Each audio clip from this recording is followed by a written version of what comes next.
இப்ப நீங்க ஸ்கிரீன்ல பாக்குற பீகாரை சேர்ந்த இந்த ஒரு பொண்ணு 12th ஸ்டேட் ஃபர்ஸ்ட் வந்திருக்காங்க. ஆனா படிச்சுலாம் வரல, ஃப்ராடுத்தன பண்ணி தான் வந்திருக்காங்க. அப்படி இவங்க என்ன பண்ணாங்கன்னு தெரிஞ்சுக்கிறதுக்கு முன்னாடி நீங்க 10th அண்ட் 12th எவ்வளவு மார்க்னு இந்த வீடியோக்கு ஒரு லைக் போட்டு கமெண்ட்ல சொல்லுங்க. 2016ல ரூபி ராய் அப்படின்ற இந்த ஒரு பொண்ணு 12th ஃபர்ஸ்ட் மார்க் எடுத்து ஸ்டேட் ஃபர்ஸ்ட் வராங்க. ரிசல்ட் வந்ததுக்கு அப்புறம் அந்த ஊர்ல இருக்க நியூஸ் சேனல்ஸ் எல்லாருமே இந்த பொண்ணை இன்டர்வியூ பண்றதுக்காக வராங்க.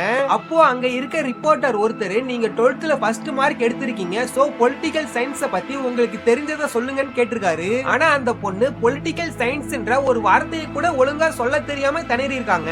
இந்த விஷயம் சோசியல் மீடியா நியூஸ் சேனல்னு பயங்கரமா வைரலாக ஆரம்பிச்சிருச்சு. மக்கள் எல்லாருமே நீ உண்மையாலுமே படிச்சுதான் பாஸ் பண்ணியா இல்ல பிட்டடிச்சு பாஸ் பண்ணியான்னு கேள்வி கேட்க ஆரம்பிச்சிட்டாங்க.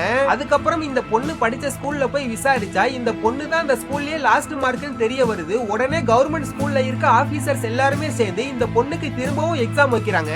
இந்த தடவை அந்த பொண்ணு எக்ஸாம் எழுதுறப்ப எல்லா ஆபீசர்ஸுமே அந்த பொண்ணுக்கு முன்னாடி தான் உட்கார்ந்து இருக்காங்க.